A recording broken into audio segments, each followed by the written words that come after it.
Assalamualaikum warahmatullahi wabarakatuh. Alhamdulillahirabbil alamin wassalatu wassalamu ala asrofil anbiya'i wal mursalin sayyidina Muhammadin wa ala alihi washabihi ajmain. Alhamdulillah, kita dari Perjuangan Wali Songo Indonesia Laskar Sabilillah Kabupaten Karanganyar ini berjumpa dengan Kiai Haji Imaduddin Usman Al-Bantani yang bagi kami semua ini adalah beliau seorang mujadid yang dengan wasilah tesis beliau ini kita tersadar dari ajaran-ajaran yang dulu kita bikin kita mabuk kepayang. Jadi kita ini adalah mantan Muhyiddin Habib Baklawi, terbuai dengan ajaran-ajaran iming-iming surga, iming syafaat melalui para habaib. Ya alhamdulillah berkat tesis Kiai Haji Imaduddin Usman Al-Bantani jadi tersadar.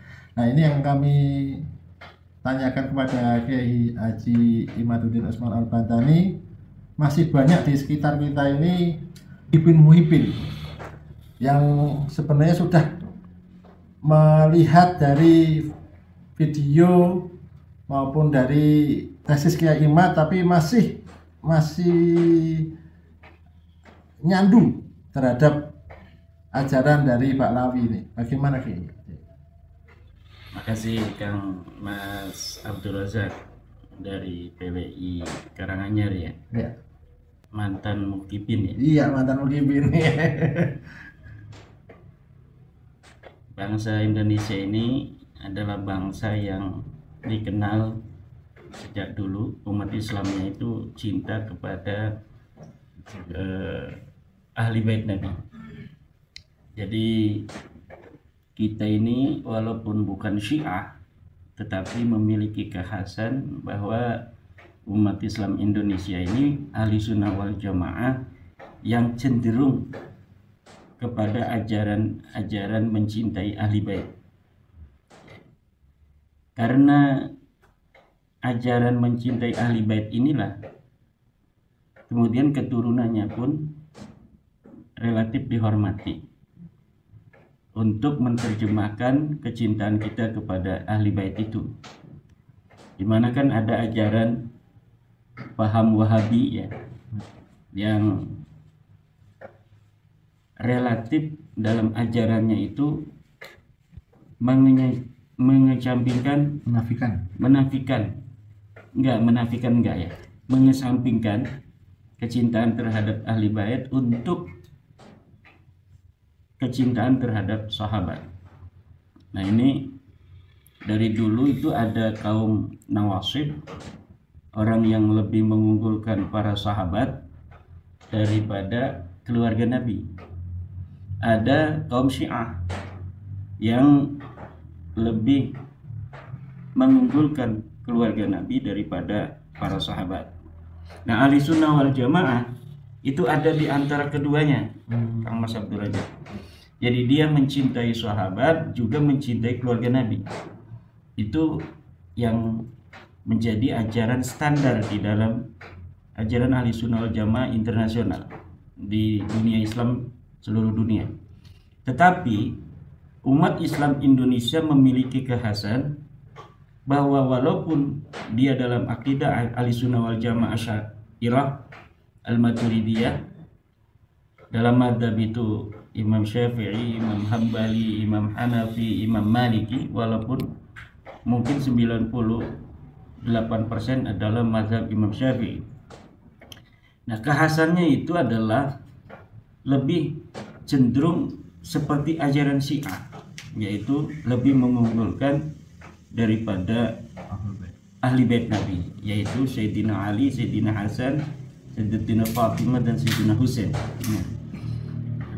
Dari situlah kemudian para wali songo itu mengajarkan kepada kita kecintaan terhadap sahabat, kecintaan terhadap ahli bait.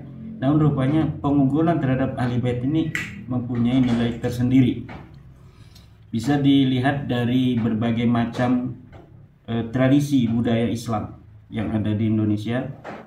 seperti tradisi tabut di Sumatera, tradisi bubur suro itu di Banten, tradisi asuro di Jogja dan Solo. Ya.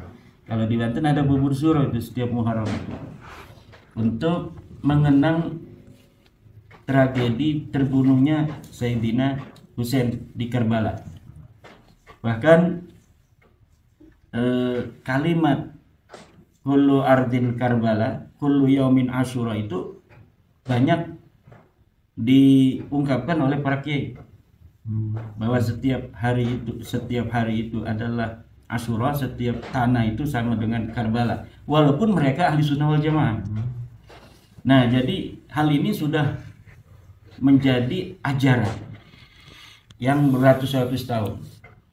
Nah, ketika Belanda membawa Baklawi ke Indonesia dan diperkenalkan sebagai keturunan Nabi, tentu walaupun dalam politik mereka itu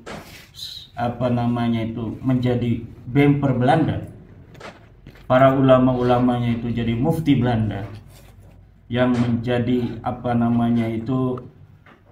penstempel daripada seluruh kebijakan Belanda terhadap masyarakat Indonesia, sehingga kemudian sebagian masyarakat Indonesia itu mempunyai rasa enggan untuk melawan karena dibackingi mereka para penjajah ini oleh orang yang diatribusikan sebagai turun Nabi.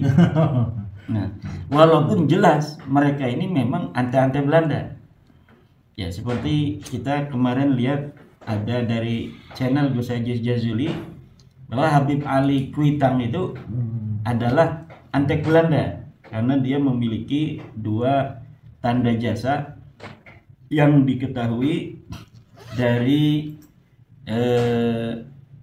Universitas Leiden, yang dimana Universitas Leiden itu memiliki sebuah perpustakaan digital yang bisa diakses oleh siapa saja.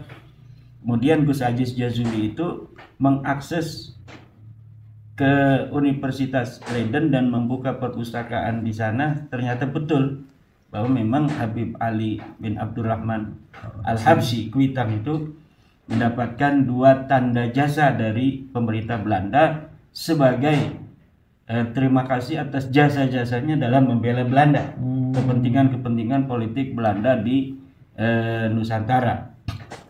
Nah, ketika itu para ulama-ulama Nusantara itu jangankan mereka menjadi bemper, diangkat menjadi para pegawai aja tidak ada yang mau.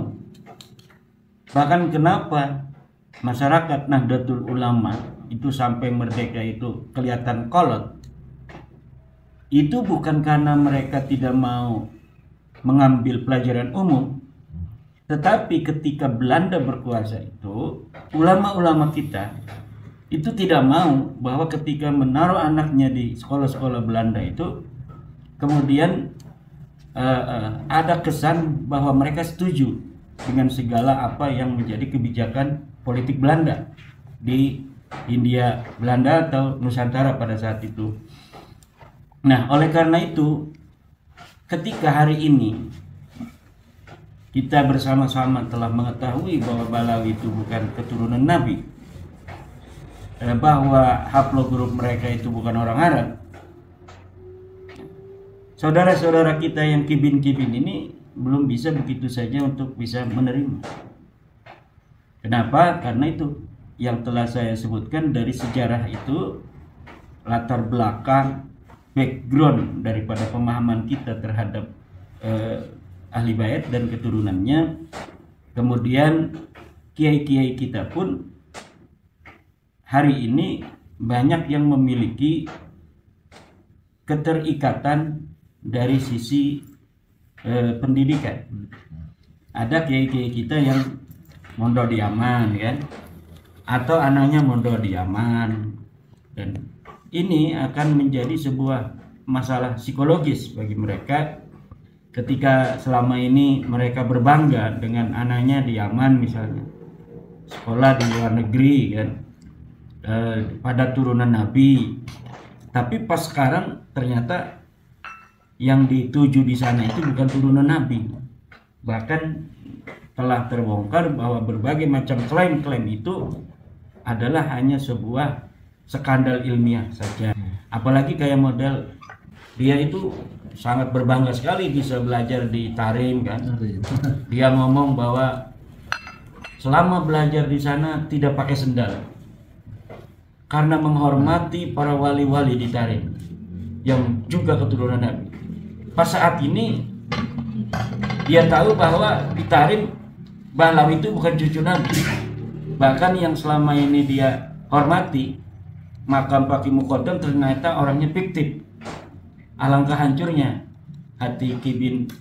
Nah, maka dengan itu dia kan tidak begitu saja bisa menerima, walaupun mungkin akalnya secara ilmiah ini menerima benar juga ini ternyata tidak ada di abad ke-5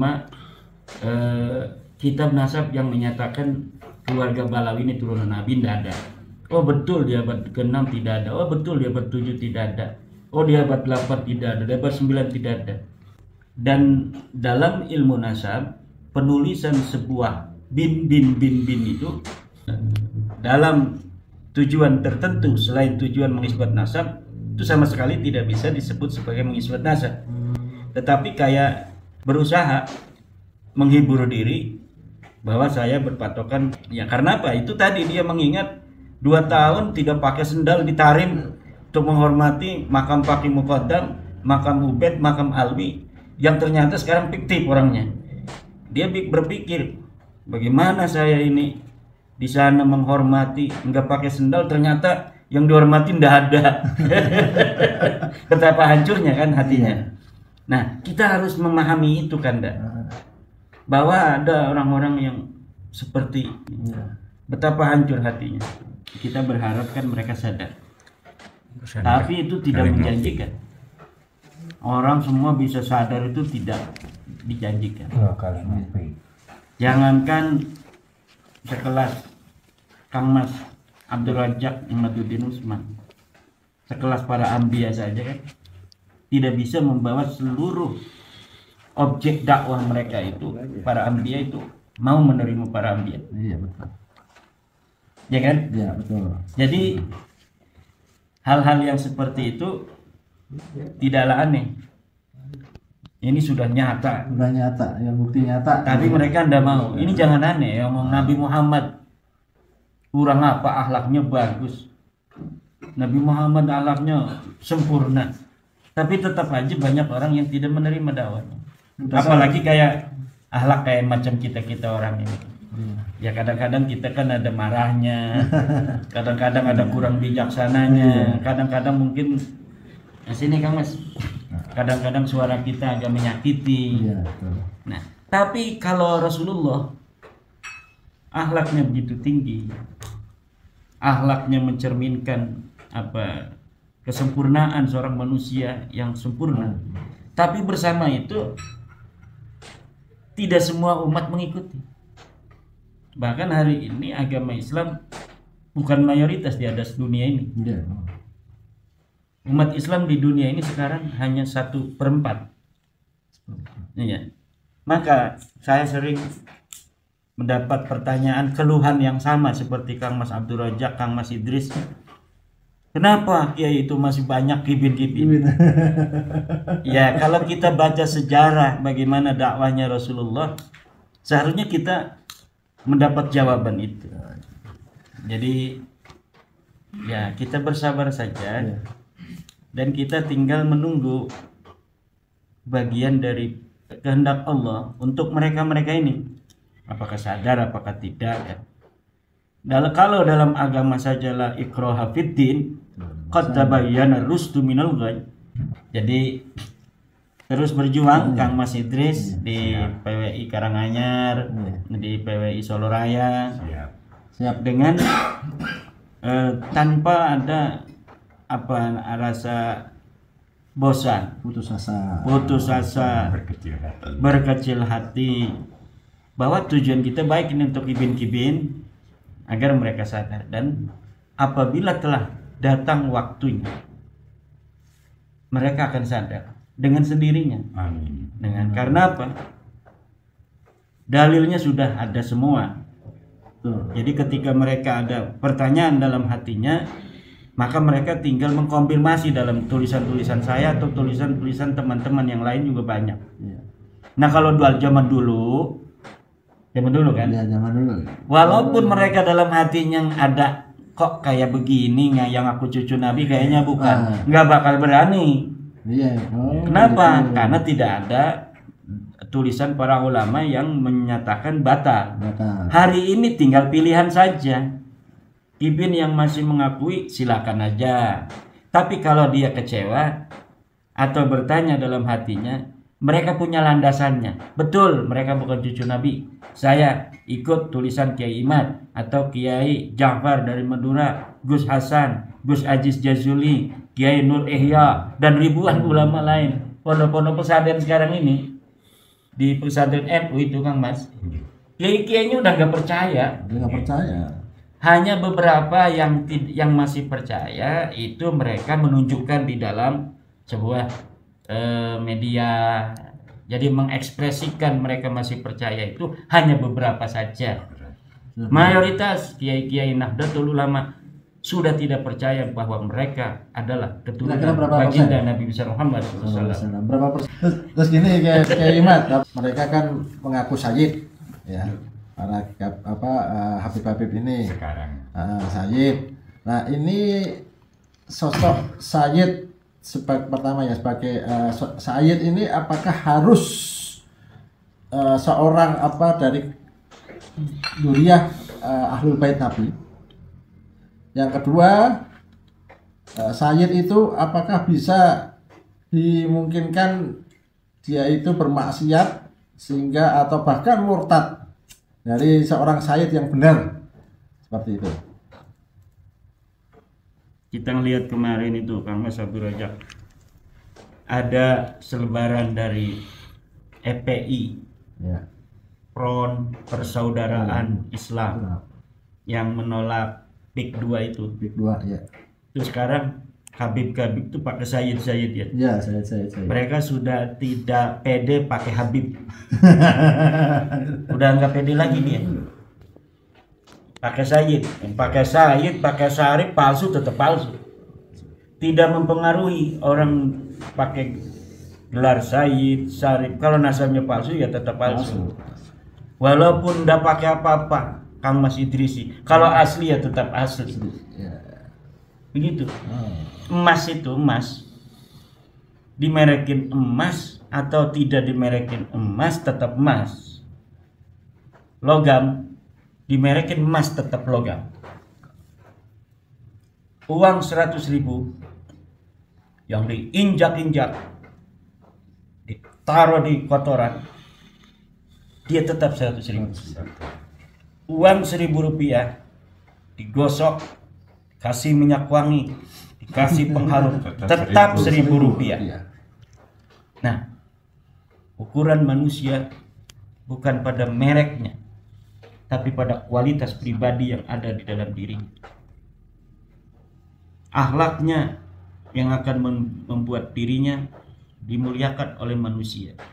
Dimuliakan karena menyentuh hati manusia. Keindahan akhlaknya.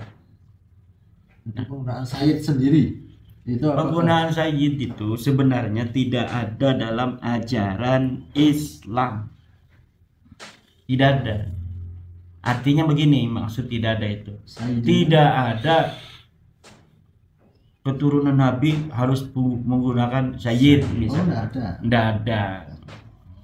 Nah, cuma ditakwil atau diijtihadi oleh beberapa ulama nasab ucapan Rasulullah kepada Sayyidina Husain, ini adalah Sayyid Ahli Jannah atau ya penghulunya ahli surga misalnya. Nah itu digunakan dalil itu untuk seluruh keturunan Nabi Muhammad. Sebenarnya itu tidak begitu juga. Jadi tidak ada secara sharih nasun yang mengatakan dzurriyyati yulaqabuna misalnya bisayyid, bahwa keturunanku nanti akan digelari Sayyid Ndada. Kalau sudah nasun sorihun begitu, itu berarti dari agama. Tapi kalau hanya merupakan sebuah takwil yang cantolan nasnya itu sangat lemah, nyantolnya itu untuk diijtihadi bahwa seluruh turunan Nabi harus bergelar Sayyid itu sangat lemah. Lemah Dalam studi ilmu usul fikih. ya. Ya, seperti apa sahabat Sayyidina Abu Bakar dipanggil Sayyid juga, Sayyidina Umar bin Khattab Sayyid juga, padahal bukan duriyah Nabi Muhammad SAW. Nah itu ya, Sayyid itu kan tuan. Jadi penghormatan untuk orang-orang yang dianggap mulia. Sayyid, misalnya seorang tuan kepada budaknya, budaknya memanggil Sayyid. Oh gitu. Kepada tuannya ini siapapun dia. Oh. Pemilik toko punya karyawan 5. Ya pemilik toko ini dipanggil Sayyid oleh karyawannya 5 itu. Kalau misalnya khusus untuk keturunan Rasulullah, ya itu nanti sulit untuk mencari padanan untuk yang lainnya itu. Karena itu udah biasa dari zaman dulu, majikan dari budak-budak itu dipanggil Sayyid. Bahkan dalam kitab-kitab fikih itu, apabila ada bab-bab tentang masalah budak, maka budak itu disebut abdun, yang punyanya disebut sayyidun. Nah itu sudah biasa. Majikan. Nah orang-orang TKI dari Indonesia itu manggil bosnya itu sayyid. Orang kitanya menerjemahkannya majikan. Majikan saya. Nah majikan itu sayyid. Jadi setiap satu komunitas pemimpinnya itu dipanggil sayyid. Jadi kalau untuk yang ini duriyahnya Kanjeng Nabi Muhammad SAW, ini dimungkinkan enggak untuk bermaksiat sampai hingga tingkatan murtad itu? Saya mendengar dari Mbah Maimun Ya. bahwa tidak mungkin keturunan Nabi ada yang keluar dari Islam. Kalau Balawi kan ada tuh. Ada. Yang nggak segap itu. Iya. Siapa namanya itu? Thomas Segap. Mas Segap. Iya. Yang nggak segap itu ada yang keluar dari Islam. Nah ini tidak sesuai dengan daunnya Mbah Mun itu. Ada Habibah juga yang keluar Islam. Keluar juga ada. Habibah. Iya. Nah ini dalilun ya dulu ala annahum laisu min dzurriyyatin nabi. Ini sebuah tanda bahwa memang mereka bukan cucu Nabi. Itu dilihat dari daun Mbah Mun itu ya. Kemudian dari akhlak. Akhlak itu begini. Dalam Al-Qur'an ada innama yuridullahu liyudhiba ankumur rizza ahlal baiti wa yutahhirakum tathira. Innama, hanyalah. Innama ini adadu hasrin, hanyalah. Adadu hasrin ini artinya hanya itu yang diinginkan. Innama yuridullah, Allah hanya menginginkan kepada kamu ahli bait menghilangkan kejelekan dan mensucikan kau. Nah, ulama menafsiri ayat ini beragam. Salah satu yang paling kuat menurut saya adalah bahwa lafaz yuridu itu tidak berarti apa yang menjadi objek itu telah ada. Jadi ahlul bait itu tidaklah langsung suci, tidaklah langsung dijauhkan dari rijis, tetapi yang diinginkan Allah dari mereka adalah kesucian itu. Yang diinginkan dari mereka adalah tidak adanya rijis dari ahli bait itu, yaitu Ali, Fatimah, Hasan dan Husain. Ya. Itu dari tafsiran Ahlussunnah wal Jamaah. Kalaulah rijis, idhabur rizzi, hilangnya kejelekan, hilangnya najis, hilangnya kesyirikan, dan tathir, disucikan ini kepada ahli bait yang tadi dikatakan itu 5, termasuk Rasulullah, Ali, Fatimah, Hasan, Husain. Ya, kalau untuk Rasulullah kan udah pasti dengan maksum beliau. Tapi untuk ini sahabat ini kan tidak maksum. Nah, tidak maksum pun keluarga Nabi ini, iradatullah alaihim ini, keinginan Allah untuk mereka ini adalah tidak adanya kejelekan, tidak adanya kesyirikan, disucikan, walaupun belum ada, belum pasti gitu. Apalagi untuk keturunannya. Jadi kalau untuk mereka saja belum pasti, apalagi untuk keturunannya. Coba siapa ulama ahli sunnah wal jamaah yang mengatakan Sayyidina Ali maksum? Nggak ada kan? Ada. Kalau Syiah ada. Ya. Kalau Syiah ada. Tapi ahli sunnah wal jamaah tidak ada. Sayyidatuna Fatimah maksum? Nggak ada. Nggak ada. Kemudian Sayyidina Hasan Husain maksum? Nggak ada. Ahli sunnah wal jamaah. Lah, itu berarti tidak otomatis suci. Karena kalau suci itu berarti maksum. Rasulullah Muhammad SAW, wallahu ya'simuka minan nas. Allah menjaga dari manusia. Dari ayat ini pula kemudian para ulama-ulama bahwa bukan hanya menjaga dari manusia dalam arti menjaga secara fisik, tapi juga maksum dari berbagai macam dosa-dosa. Tapi untuk selain Nabi Muhammad, untuk ahli sunnah wal jamaah tidak ada. Kalau Syiah, seluruh imam-imam itu maksum.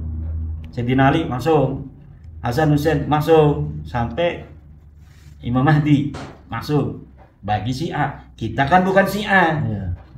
Nah, dari situ apakah ada kemungkinan keturunan Nabi berbuat maksiat? Ya ada. Ada ya.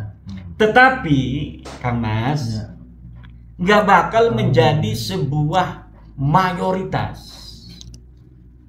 Jadi kalau orang keturunan Nabi, yaitu sangat nadir, sangat jarang akan menjadi orang yang melenceng. Kalau misalnya kita mengatakan sama antara keturunan Nabi dengan keturunan bukan Nabi, artinya itu ya namanya manusia kan bisa saja keturunan itu tidak akan menjadi jaminan dia selalu berbuat baik, jadi orang baik, kan tidak. Betul. Tetapi kita mempunyai keyakinan keturunan Nabi mempunyai potensi kebaikan lebih daripada yang lainnya. Kalau tidak begitu cara berpikir kita, berarti kita tidak menghormati dan mentakzimi baginda Nabi besar Muhammad SAW. Mulai kata Habib, ya dari saya dengar kemarin keterangan dari Gus Hasan Syarif. Nah, itu dari kata mahabbah. Itu hanyalah rasa cinta itu yang sebenarnya adalah milik Allah. Nah, ini kemudian Habibullah, itu berarti kan Allah mencintai. Yeah. Nah, menjadi kecintaan Allah. Nah, ini salah kaprah digunakan oleh Pak Lawi untuk menggunakan kata Habib. Bagaimana penjelasannya? Ya. Kalau Sayyid saja tidak ada dalilnya bahwa turunan Nabi harus pakai Sayyid itu, apalagi Habib. Yang pakai Habib itu udah saya katakan bahwa orang Yahudi. Oh gitu. Wa qalatil Yahudu wan Nasara nahnu abnaullah wa ahibba'u. Bahwa orang-orang Yahudi dan Nasrani mengatakan kami adalah anak-anak Allah dan habib-habibnya Allah. Oh, jadi orang Yahudi itu pantas mereka yang mengaku sebagai habib itu orang Yahudi. Oh, tuh dengarkan pemirsa. Dalam Al-Quran begitu. Habib itu, itu yang digunakan oleh orang Yahudi. Dan mengaku sendiri itu sebenarnya ya. Udah mengaku sebagai Yahudi. Ya, namanya juga kan semua ini sudah ditakdirkan oleh Allah. Mereka merasa bangga dengan gelar Habib. Ternyata memang Habib itu sudah ada dalam Al-Quran. bahwa yang mengaku sebagai Habib itu orang Yahudi. Oh. Kenapa? Mereka itu memiliki Lebih istimewa. watak-watak menganggap orang lain lebih rendah dari dirinya. Ah, iya. Yahudi aslinya begitu, orang-orang yang pura-pura jadi Yahudi pun merasa begitu. Nah, karena Balawi ini kan bukan Yahudi, Iya, iya, iya. bukan Yahudi Bukan, turunan bukan. Nabi Ishak. Bukan. Bukan. Iya. Kalau Nabi Ishak J1. Satu. Mereka ini kan G. G. G itu orang-orang Kaukasus, Yuya, dukun Firaun, orang dari suku Paswan, orang Yang ke India itu ya. India. Oh. Itu kan mereka itu menurut saya itu hijrah dari India ke Mirbat. Mirbat sekarang Oman. Oh. Dari Mirbat mereka pergi ke Hadramaut. Wah, makanya wajah-wajah Habib-Habib itu kan wajah India. Iya benar. Wah, ada wajah Arab itu. Bahkan wajah Bangladesh. Saya perhatikan, selama ini kan kita tidak terlalu mikirin ya. Ules-ules mereka itu.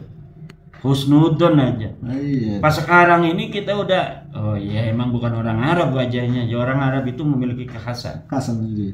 Kayak Al-Qatiri, segala, Al-Jafi'i, Az-Zubaidi, Ya. itu orang-orang Yaman yang memang keturunan dari orang-orang Arab.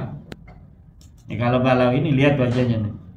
Apa ada orang-orang Arab kayak Bahar Smith itu? Ada. Enggak ada, itu orang-orang Paswan itu. Apakah ada itu kayak Topik Segar? Itu orang-orang Bangladesh begitu. Wajah-wajahnya itu. Iya benar ya. Orang Afghanistan, Bangladesh itu begitu.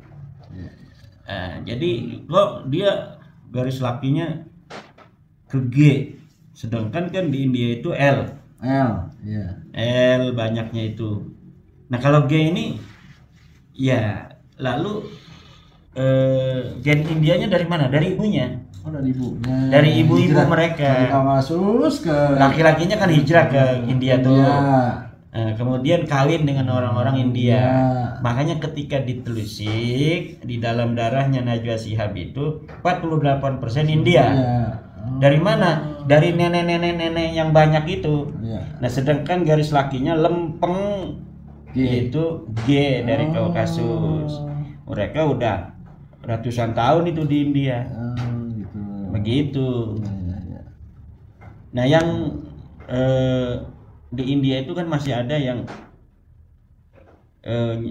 agama Hindu. Masih. Nah, yang agama Hindu ini mereka memiliki kesamaan, yaitu mereka mengaku keturunan orang mulia.